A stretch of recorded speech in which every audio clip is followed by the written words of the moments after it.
आप देख रहे हैं स्वादा आपका और अब वक्त है म्यूचुअल फंड कॉर्नर का और दर्शकों के सवालों के जवाब देने के लिए हमारे साथ जुड़ रहे हैं रूंगटा कॉर्पोरेट सर्विसेज के director Harshvardhan Rungta.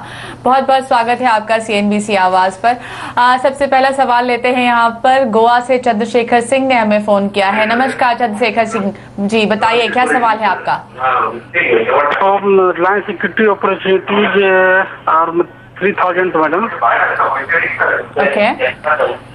HDFC top 200 में 1000, HDFC इक्विटी डिविडेंड में 1000 मैडम। ओके। और HDFC अपॉर्चुनिटीज एक है मैडम, उसमें 1000 मैडम। आपने ये SIPs कर रखी हैं? जी जी जी जी। अब आप क्या समझना चाहते हैं? बस समझना चाहता है कि आफ्टर 10 ईयर्स में कितना मिलेगा मेरे को बच्चों की पढ़ाई के लिए मैडम। ये ओके। मिस्टर रूंगटा, इनका सवाल है, इन्होंने इन्वेस्टमेंट कर रखा है करीब करीब ये 7,000 रुपए हर महीना SIP में डाल रहे हैं। वेरियस डाइवर्सिफाइड पोर्टफोलियो लग रहा है इनका, लेकिन डेट का कुछ कंपोनेंट कम है, लेकिन फिर भी 10 साल का नजरिया है। समझना चाहते हैं क्या ये रकम सही है, अपने बच्चों की पढ़ाई की इनको फिक्र है। वेल चंद्रा जी, आप जो 7,000 रुपये हर महीने का कर रहे हैं, 10 साल बाद आप लगभग 18 लाख रुपए एक्सपेक्ट कर सकते हैं अगर हम 14% से ग्रोथ एस्टिमेट करें तो। आपका जो पोर्टफोलियो है उसमें भी आपको थोड़े चेंजेस करने होंगे। आप HDFC टॉप 200 में हज़ार रुपये आप 2 स्कीम्स में निवेश कर रहे हैं, तो मेरा सुझाव ये रहेगा कि आप दोनों कंसोलिडेट करके एक ही स्कीम में लीजिए और आप ग्रोथ ऑप्शन चूज़ करिए। आप HDFC इक्विटी फंड में 2,000 रुपये करिए और IDFC प्रीमियर इक्विटी फंड में बाकी का 3,000 रुपये कर दीजिए, और बाकी जो आपके फंड्स हैं वो आप बंद कर सकते हैं।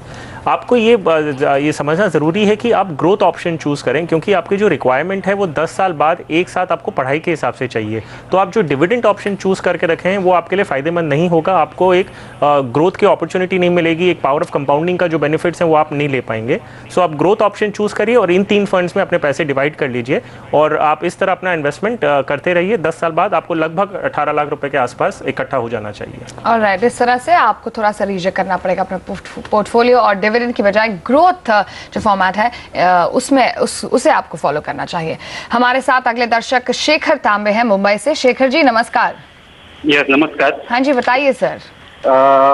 एक्चुअली मैंने लास्ट 5 ईयर से मैं जो कुछ म्यूचुअल फंड में इन्वेस्टमेंट कर रहा हूँ मैं। अच्छा। और अराउंड मैं लास्ट अक्टूबर नवंबर में सब म्यूचुअल फंड मैं डिसकंटिन्यू कर लिए क्योंकि जस्ट मार्केटिंग फ्लक्चुएशन के कारण।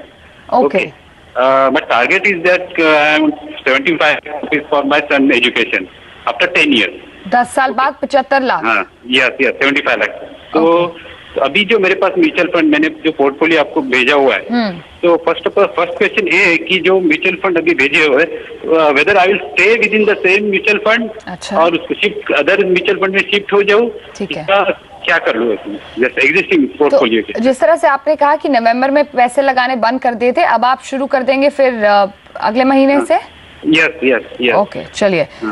हर्ष, हमने आपको ऑफ कोर्स इनका पोर्टफोलियो दिखाया था। सबसे पहले तो इन्होंने मार्केट फ्लक्चुएशन को देखकर जो बंद कर दिया था, अब is that a cause of concern? क्या इतना नर्वस होना चाहिए किसी इन्वेस्टर को? अगर आप SIP कर रहे हैं तो वो एक रेगुलर कॉस्ट होता है, तो क्या वो सही डिसीजन था? एब्सोल्युटली इशलीन, अगर हम द अंडरलाइंग फिलॉसफी जो है SIP करने की वो यही है कि मार्केट्स वॉलेटाइल रहने वाले हैं और हमें ये मालूम नहीं है कि कब डाउन और कब अप होगा, तो तभी हम SIP करते हैं, इसी कारण से कि हम मार्केट के हर लेवल में निवेश करें और रूपी कॉस्ट एवरेजिंग का फायदा मिलते रहे हमें। So theoretically I mean technically speaking Shekhar ji, आपको SIP बंद नहीं करनी चाहिए थी, लेकिन गुड डिसीजन है कि आप वापस शुरू करना चाहते हैं। आपका जो एग्जिस्टिंग पोर्टफोलियो है उसमें आपको ट्रिमिंग डेफिनेटली करना होगा। बहुत सारे फंड्स हैं, काफ़ी अच्छे परफॉर्मिंग भी हैं। आप इस तरह अपना पोर्टफोलियो स्टेप बाय स्टेप करिएगा। आपके 3 टैक्स सेविंग फंड्स हैं आपकी पोर्टफोलियो में। जैसे ही उनका लॉक इन खत्म होता है, वो पैसे आप एक रेगुलर जो दूसरी स्कीम्स हैं जो non lock in non ELSS schemes हैं उसमें आप निवेश करिएगा, तो आपके एक्सेस रहेगा वो पैसे विड्रॉ करने के लिए। आपकी जो पोर्टफोलियो में से ये पर्टिकुलर जो स्कीम्स अभी नाम बता रहा हूँ वो आप रिटेन करिए। Franklin blue chip fund, HDFC mid cap opportunities, HDFC top 200, UTI opportunities and Kotak gold fund. ये फंड्स आप उसमें बने रहें और उसमें इन्वेस्टमेंट्स करते रहें। जो आपका L&T इक्विटी फंड में जो निवेश है वो लगभग वैल्यूएशन जो आपने भेजी है वो है अबाउट 26-27,000 रुपीज़। वो आप निकाल के इक्वली डिवाइड कर दीजिए between Franklin blue chip fund and HDFC mid cap opportunities fund. इसमें आप इक्वली डिवाइड करके उसमें निवेश कर दीजिए। जो आपको फ्रेश अभी अगले महीने से SIP शुरू करनी है 5,000 रुपीज़ का, वो इस प्रकार करिए 3,000 रुपये आप Franklin India blue chip fund में करिए जो आपके पोर्टफोलियो में ऑलरेडी है, हम कोई नई स्कीम ऐड नहीं कर रहे हैं, और 2,000 रुपये HDFC मिड कैप अपॉर्चुनिटीज़ में। इस प्रकार आप अपना पोर्टफोलियो बना के चलते रहें और तो आपके पैसे इकट्ठे होंगे। लेकिन मुझे थोड़ा डाउट है कि 75 लाख शायद आप नहीं इकट्ठा कर पाएँ, लेकिन आप इन्वेस्टमेंट करते रहिए। जैसे कोई शॉर्टफॉल को आपको विंडफॉल होता है या कोई प्रॉफिट होती है वो आप वापस इस डायरेक्शन में रीडायरेक्ट कर दीजिए, तो शायद पोर्टफोलियो आपका बन सकेगा। ऑलराइट, चलिए तो फिलहाल आपको ये राय दे रहे हैं आप इस पर, लेकिन आप अपनी स्क्रीन्स पर एक फ्लैश देखिए। हमने ऑफकोर्स अभी डिस्कस किया था रोल्टा इंडिया का स्टॉक, और प्रमोटर ने 24 मार्च यानी कल 13 लाख शेयर्स बेचे हैं। तो हिस्सेदारी में थोड़ा सा यहाँ पर हिस्सेदारी कम हुई है प्रमोटर की, 13 लाख शेयर्स बेचे गए हैं। लेकिन स्टॉक में अगर आप देखें तो एक्चुअली कोई ज़्यादा इस पर रिएक्शन नहीं आया है। लेंगे छोटा सा ब्रेक, बने रहिए। ब्रेक के बाद भी म्यूचुअल फंड से जुड़े सवालों के जवाब हम देंगे।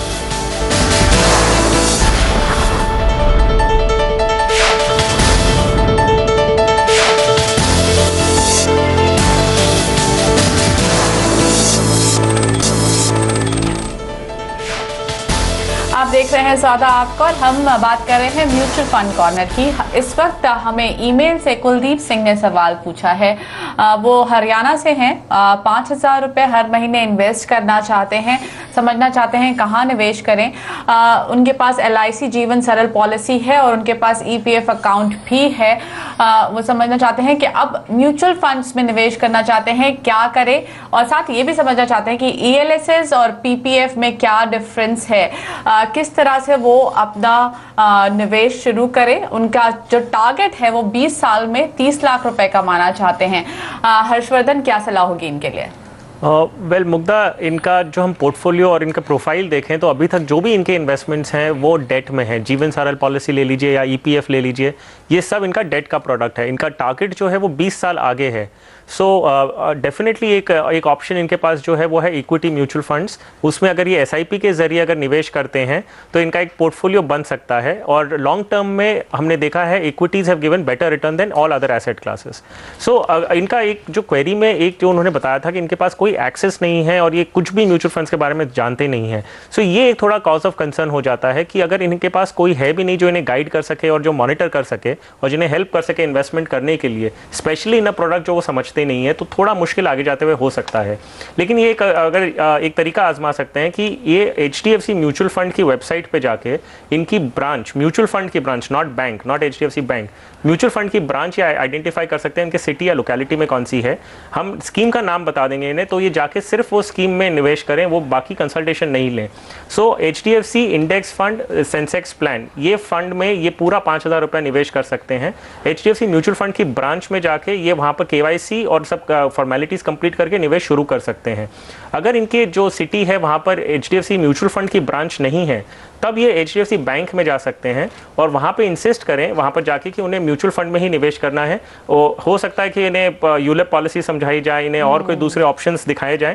तो ये ज़रूरी है कि वो अपने निर्णय पे बने रहें और इंसिस्ट करें कि इन्हें HDFC इंडेक्स फंड में ही निवेश करना है, सेंसेक्स प्लान जो म्यूचुअल फंड ऑफर करता है, लाइफ इंश्योरेंस कंपनी नहीं।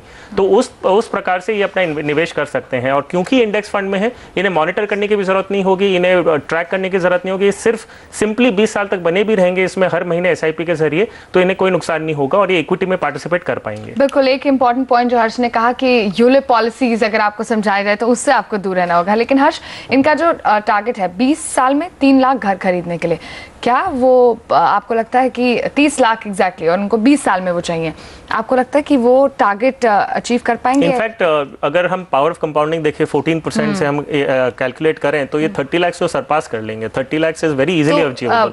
5,000 रुपए ठीक है, उन्हें बढ़ाने की जरूरत नहीं है? नहीं, आई थिंक ये एक्चुअली सरपास कर जाएंगे। और खाली हम री एम्फसाइज करना चाहते हैं कि ये सरपास कब करेंगे, जब राइट प्रोडक्ट में निवेश करें। ऑफ कोर्स, लेकिन आई मीन 20 साल बाद अगर उन्हें घर खरीदना है 30 लाख का घर, आई एम नॉट श्योर, क्योंकि अगर आप inflation, real rate of return अगर आप निकाले तो इन्फ्लेशन को काउंट करके फिर कितना अमाउंट एक उन्हें मिनिमम रखना चाहिए? वेल ये करनाल से हैं, तो आई एम श्योर वहाँ के जो प्रॉपर्टी रेट्स हैं ये उसे कंसिडर कर रहे हैं। जब उन्होंने 20 ईयर्स लेटर 30 लाख का टारगेट रखा है, सो आई एम श्योर इन्होंने वो कैलकुलेशन किया होगा। लेकिन पॉसिबिलिटी है कि आज की जो वैल्यूएशन के हिसाब से अगर देख रहे हैं तो वो 20 साल बाद नहीं हो एग्जैक्टली। लेकिन अगर 20 साल बाद आप कोई घर खरीदना चाहते हैं तो I mean that's a target by itself. तो आप शुरू करिए और जैसे जैसे आप साथ साथ में प्रॉपर्टी रेट्स ट्रैक करिए। अगर आपको लग रहा है कि आप फॉलो नहीं कर पा रहे हैं, आपका एक्यूमुलेशन नहीं होगा, तब आपको बढ़ाने की जरूरत होगी, या तो कोई और सोर्स है, आप उस समय बाकी का फंडिंग ले लीजिए। वेल डिपेंड्स कि द प्रॉपर्टी रेट्स क्या होंगे। तो कुलदीप जी अभी आप शुरू करें जिस तरह से आपको समझाया हर्ष ने अपना इन्वेस्टमेंट, और बाद में कुछ सालों बाद आप फिर से ऑफ कोर्स रिविजिट कर सकते हैं अपनी स्ट्रैटेजी। लेकिन हर्ष, शुक्रिया समय निकालकर हमारे साथ आज जुड़ने के लिए। सादा आपका मैं आज के लिए इतना ही। बने रहिए हमारे साथ, ब्रेक के बाद लेकर आएंगे कमोडिटी राउंड अप। नमस्कार।